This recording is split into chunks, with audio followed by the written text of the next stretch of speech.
ഇസ്രായേലിൻ്റെ വ്യോമാക്രമണത്തിൽ ഇന്നലെ നമ്മളെ നസറുള്ള പോയി.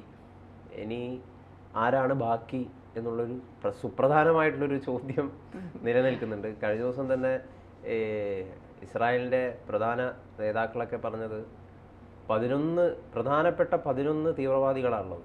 ഒരു 10 പേരെ നമ്മൾ ഫിനിഷ് ചെയ്തിരിക്കുകയാണ്. ഇനി ഒറ്റൊരാൾ മാത്രമാണ് ബാക്കി. ആരാണ് അയാൾ? അദ്ദേഹത്തിൻ്റെ പേരാണ് ഖമേനി, ആയത്തുള്ള അലി ഖമേനി. ഇറാൻ്റെ പരമോന്നത നേതാവാണ്. അദ്ദേഹം ഇപ്പം ഒളിത്താവളത്തിലേക്ക് മാറിയിരിക്കുന്നു എന്നുള്ളൊരു റിപ്പോർട്ടാണ് പുറത്തു വരുന്നത്. ഇപ്പോൾ റോയിറ്റേഴ്സൊക്കെ റിപ്പോർട്ട് ചെയ്തിട്ടുണ്ട്. അദ്ദേഹം പറയുന്നത് നമ്മൾ ശക്തമായിട്ട് പോരാടും, ഇതുകൊണ്ടൊന്നും നമ്മളെ തോപ്പിക്കാനാവില്ല, തളർത്താൻ കഴിയില്ല. ഒരാളെ ഉള്ളുവെങ്കിലും, ഇനി ബാക്കി ഒരാളെ ഉള്ളുവെങ്കിലും ഇനി ഒരു 10 പേരിലേക്ക് വികസിപ്പിക്കാൻ ശ്രമിക്കുന്നൊക്കെ ആയിരിക്കും അദ്ദേഹം സ്വപ്നം കണ്ടുകൊണ്ടിരിക്കുന്നുണ്ടാവും. അപ്പോൾ ഒളിത്താവളത്തിലാണ് ഈ പുള്ളി ഉള്ളത്. ഈ പുള്ളിയെ കൂടി ഫിനിഷ് ചെയ്ത് കഴിഞ്ഞ് കഴിഞ്ഞാൽ ദൗത്യം പൂർത്തീകരിക്കും. തീർച്ചയായിട്ടും നമുക്ക് അങ്ങനെ വിചാരിക്കാം. കാരണം ഇസ്രായേലിൻ്റെ ഒരു പദ്ധതി എന്നൊക്കെ പറഞ്ഞാൽ നമുക്ക് പോലും ചിന്തിക്കാൻ കഴിയാത്ത, കാരണം മൊസാദിൻ്റെ തല നമ്മളൊക്കെ പറയുമല്ലോ, അവൻ്റെ തല തന്നെ എന്ന് നമ്മൾ ഈ നാടൻ ഭാഷയിൽ പറയുന്നത് പോലെ മൊസാദിൻ്റെ തല എന്ന് പറയുന്നത് അത് ഏത് തരത്തിൽ ചിന്തിക്കും പ്രവർത്തിക്കും എന്ന് നമുക്ക് പറയാൻ കഴിയില്ല. ഈ നേരത്തെ ഗൗതം പറഞ്ഞതുപോലെ 11 പേരുണ്ട് ആ ലിസ്റ്റിൽ. അതിൽ 1-ാമൻ, 2-ാമൻ, 3-ാമൻ, ഇടയ്ക്ക് കയറി ആരെയും കൊന്നിട്ടില്ല. അപ്പോൾ 4-ാമനെ വിട്ടിട്ട് 5-ാമനെ കൊന്നിട്ടില്ല. 1, 2, 3, 4 അങ്ങനെ പോയാണ് അവസാനം 10-ാമനെ കൊല്ലുന്നത്. ആ 10-ാമനാണ് ഹിസ്ബുള്ളയുടെ തലവനായ ഹസൻ നസ്രുള്ള എന്ന് പറയുന്നത്. ഇനി 11-ാമൻ അത് ആയത്തുള്ള അലി ഖമേനി ആയിരിക്കുമോ എന്നാണ് ലോകം മുഴുവൻ ഇപ്പോൾ ചോദിക്കുന്നത്. കാരണം ഇപ്പോൾ അതറിയില്ലാത്ത ഈ തീവ്രവാദികൾക്ക് തന്നെ ഒരു പരിഭ്രാന്തി ഉണ്ടാകും. ആരായിരിക്കും ഇനി അടുത്ത ഇസ്രായേലിൻ്റെ ഇര ആകാൻ പോകുന്നത്? ആരായിരിക്കും? ഇപ്പോൾ വേട്ടക്കാരൻ്റെ സ്ഥാനത്താണല്ലോ ഇസ്രായേൽ. കാരണം അവർ ലോക ജനതയ്ക്ക് വേണ്ടി അല്ലെങ്കിൽ അവരുടെ ജനങ്ങളുടെ സുരക്ഷിതത്വത്തിന് വേണ്ടിയാണ് അവർ ചെയ്യുന്നത് എങ്കിൽ പോലും വലിയ രീതിയിലുള്ള എന്താ പറയുക, പ്രതിഷേധങ്ങൾക്ക് അവർക്കും നേരിടേണ്ടി വരുന്നുണ്ട്. കാരണം ഇസ്രായേൽ ചെയ്തത് ശരിയായില്ല എന്ന് ഒരു വിഭാഗം ആളുകളൊക്കെ പറയുന്നുണ്ട്. ഇപ്പോൾ നേരത്തെ നമ്മൾ പറഞ്ഞതുപോലെ ഈ ഹസൻ നസ്രുള്ളയുടെ മരണത്തിന് ശേഷം ഇറാനിലും സിറിയയിലുമൊക്കെ വലിയ ആഘോഷം, വനിതകളാണ് അവിടെ ആഘോഷം നടത്തുന്നത് എന്നുള്ളതാണ്. അപ്പോൾ വനിതകൾ എന്തുമാത്രം, അവിടുത്തെ സ്ത്രീകൾ എന്തുമാത്രം ബുദ്ധിമുട്ട് ഇവരെ കൊണ്ട് അനുഭവിച്ചു എന്നുള്ളതാണ്. മാത്രമല്ല ഈ ഇറാൻ പിന്തുണയ്ക്കുന്ന സായുധ സംഘടനകളും ശാപം എന്നാണ് UN പ്രസംഗത്തിനിടയിൽ ബെഞ്ചമിൻ നെതന്യാഹു പറഞ്ഞത്. ആ ശാപം എന്ന വാക്ക് പറഞ്ഞ് നാക്ക് വായിലിടുന്നതിന് മുമ്പേ ആ ശാപത്തെ ഇവിടെ തീർത്തിരിക്കുകയാണ് അദ്ദേഹത്തിൻ്റെ ചാരസംഘടനയായ അല്ലെങ്കിൽ അദ്ദേഹത്തിൻ്റെ ഇൻ്റലിജൻസ് വിങ്ങായ മൊസാദ് എന്ന് പറയുന്നത്. അപ്പോൾ തീർച്ചയായിട്ടും ഇനി വരുന്ന ദിവസങ്ങളിൽ ഈ 11-ാമൻ ആരാണ് എന്നുള്ള അന്വേഷണം, മാത്രമല്ല ഈ യുദ്ധം വളരെ ശക്തമായി മുന്നോട്ട് പോകും. ഇനി ഇറാൻ ഇസ്രായേൽ യുദ്ധത്തിലേക്കാണോ കടക്കുന്നത് എന്നുള്ളൊരു ആശങ്ക ലോകം മുഴുവൻ രേഖപ്പെടുത്തുന്നുണ്ട്. കാരണം ഇറാൻ അടങ്ങിയിരിക്കില്ല. ഇപ്പോൾ അവരുടെ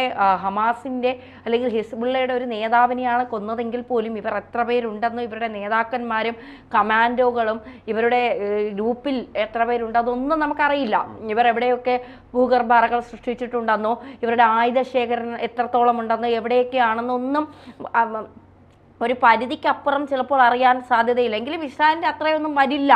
ഇസ്രായേലിൻ്റെ ഈ ആയുധങ്ങളോടൊന്നും മുട്ടി നിൽക്കാൻ ഒരിക്കലും ഇവർക്ക് കഴിയില്ല. കാരണം ഇറാൻ്റെയൊക്കെ വളരെ പഴക്കമുള്ള ആയുധ ശേഖരണങ്ങളാണ്. അപ്പോൾ അതൊന്നും നടക്കുന്ന കാര്യമില്ല. എങ്കിലും ഇപ്പോൾ സിറിയയിൽ നിന്ന് കൂടുതൽ ആയുധങ്ങൾ ഹിസ്ബുള്ളയ്ക്കും ഇറാനും ഒക്കെ കിട്ടുന്നുണ്ട്, ഹൂത്തികൾക്ക് നൽകുന്നുണ്ട്. കാരണം ഇനി ഹമാസും ഹിസ്ബുള്ളയും തീർന്നു. അവരുടെ ഒരാളുണ്ടെങ്കിലും ഞങ്ങൾ 10 പേരാക്കി സംഘടിപ്പിച്ചു കൊണ്ട് വരുമെന്ന് ഖമേനി പറയുന്നുണ്ടെങ്കിൽ പോലും അവർ പൂർണ്ണമായും തകർന്ന് തരിപ്പണമായ ഒരു അവസ്ഥയാണ്.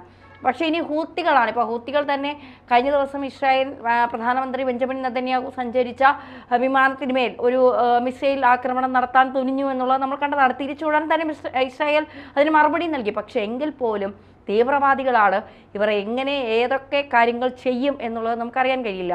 ഇതിപ്പോൾ ഈ നസറുള്ളയുടെ ഏറ്റവും അടുത്ത വലം കൈയായിരുന്ന ഹുസൈൻ ബാഷെ, അയാൾ ഒരു 3-4 ദിവസം മുമ്പ് ഇസ്രായേലിലേക്ക് എത്തിയിരുന്നു. ഇസ്രായേലിലെത്തിയത് ഭയന്നാണ് ഇസ്രായേലിലേക്ക് പോയത്. അതായത് പോയപ്പോൾ പണം ഹിസ്ബുള്ളയുടെ രേഖകൾ, മാപ്പുകൾ, ഇവർ എന്തൊക്കെയാണ് ഇനി ചെയ്യാൻ പോകുന്നത് തുടങ്ങിയതിൻ്റെ വിവരങ്ങൾ മുഴുവൻ ശേഖരിച്ച് ഉള്ളത് മുഴുവൻ എടുത്തുകൊണ്ടാണ് പോയത്.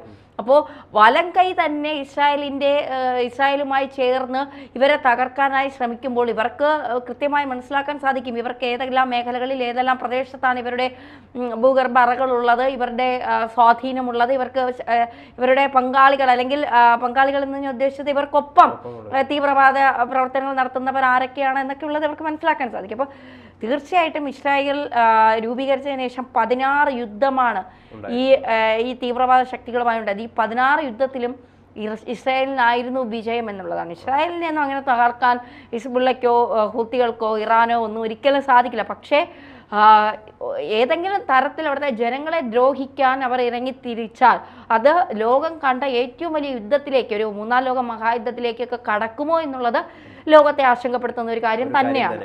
ഇപ്പൊ കഴിഞ്ഞ ദിവസം ഈ ആയത്തുള്ള അലി ഖമേനി ഒരു പ്രസ്താവന ഇറക്കിയിട്ടുണ്ട്. അദ്ദേഹം പറയുന്നത് അതിൽ ചെറുത്തുനിൽപ്പാണ് പ്രദേശത്തിന്റെ വിധി നിർണ്ണയിക്കുക മക്കളെ, പോരാട്ടത്തിൽ ഹിസ്ബുള്ള മുൻനിരയിലുണ്ടാകും, ലെബനൻ ആക്രമണത്തിന് പിന്നിലുള്ള ശക്തികൾ ഖേദിക്കും എന്നാണ് അദ്ദേഹം പറയുന്നത്.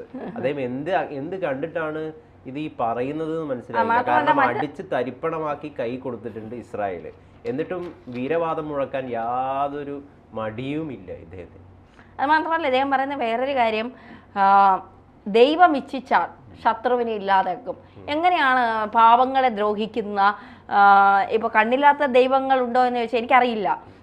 മനുഷ്യന് സമാധാനം നൽകാത്ത, അതിക്രൂരമായി സ്ത്രീകളെയും കുഞ്ഞുങ്ങളെയും ജനങ്ങളെയും ഒക്കെ ദ്രോഹിക്കുന്ന, അവരെ തോക്കിൻ്റെ മുൾമുനയിൽ നിർത്തി അതിക്രൂരമായി ബലാത്സംഗം ചെയ്യുന്ന, പിഞ്ചു കുഞ്ഞുങ്ങളെ പോലും വെറുതെ വിടാത്ത ഇത്തരം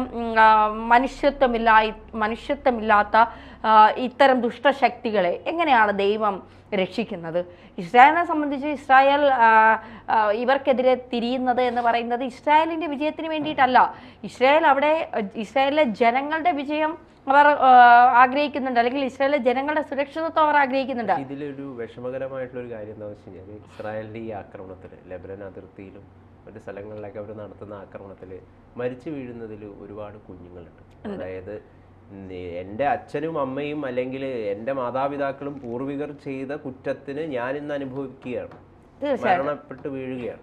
അങ്ങനെ നമുക്ക് പൂർണ്ണമായിട്ട് പറയാൻ കഴിയില്ല ഗൗതം. കാരണം ലെബനനിലെ ജനങ്ങളോട് നെതന്യാഹു തന്നെ പറയുന്നുണ്ട്, നിങ്ങൾ മനുഷ്യ കവചമാകാതിരിക്കൂ, നിങ്ങൾ വിട്ടു പോകൂ. പക്ഷേ ഇപ്പോൾ കഴിഞ്ഞ ദിവസം നമ്മൾ തന്നെ ചർച്ച ചെയ്തു, അമേരിക്കയും ഫ്രാൻസും വെടിനിർത്തൽ പ്രഖ്യാപിക്കണം, നിങ്ങൾ യുദ്ധം അവസാനിപ്പിക്കണം എന്നൊക്കെ പറയുന്നുണ്ട്. ഈ ലെബനിലെ ജനങ്ങളോട് നിങ്ങൾ നീതി കാണിക്കൂ എന്നൊക്കെ പറയുന്നുണ്ട്. ലെബനിലെ ജനങ്ങളെ, ഗാസയിലെ ജനങ്ങളെ, അവരുടെ വീടുകൾ മുഴുവൻ ഇവർ ആയുധപ്പുരകളാക്കി, അവരെ ജീവിക്കാൻ അനുവദിക്കില്ല. ആശുപത്രികളിൽ അവശ്യ സൗകര്യങ്ങളില്ല, ആഹാരമില്ല, വെള്ളമില്ല. ഇപ്പോൾ ഇവർ മൊത്തത്തിൽ സ്കൂളുകൾ തുറന്നിട്ട് തന്നെ, ഇപ്പോൾ സ്കൂളുകളിൽ നിന്ന് തന്നെ 750 കുട്ടികൾ മരണപ്പെട്ടു, 1500 അധ്യാപകർ മരണപ്പെട്ടു എന്ന് പറയുന്നു ഈ ആക്രമണത്തിൽ. ഇതൊക്കെ നമ്മളെ വേദനിപ്പിക്കുന്ന കാര്യങ്ങൾ തന്നെയാണ്. പക്ഷേ ഇതൊക്കെ ചെയ്യാനുള്ള ഈ ഇസ്രായേൽ അല്ല ഇവരെ ആക്രമിക്കുന്നത്. ഹിസ്ബുള്ള ആക്രമിക്കുമ്പോൾ ഇസ്രായേലിന് പിടിച്ചു നിൽക്കാൻ കഴിയാതെ വരുമ്പോഴാണ് തിരിച്ചാക്രമണം നടത്തുന്നത്. അപ്പോഴും പറയുന്നുണ്ട് ഗാസയിലെ ജനങ്ങളോടും സിറിയയിലെയും ലെബനിലെയും ഒക്കെ ആളുകളോട് പറയുന്നുണ്ട്, നിങ്ങൾ ഇവരുടെ മനുഷ്യകവചമാകാതിരിക്കൂ, നിങ്ങൾ രക്ഷപ്പെടാനുള്ള വഴി നോക്കൂ. പക്ഷെ എങ്ങോട്ട് രക്ഷപ്പെടും? എങ്ങോട്ടാണ് ഇവർ പോകേണ്ടത്? എല്ലാ അതിർത്തികളും അടച്ചിട്ടിരിക്കുന്നു, ഇവരൊക്കെ വന്ന് കയറുമോ എന്നുള്ള ഭയന്ന്. അപ്പോൾ എങ്ങോട്ടാണ് ഇവർ പോകേണ്ടത് എന്നുള്ളൊരു ചോദ്യമുണ്ട്.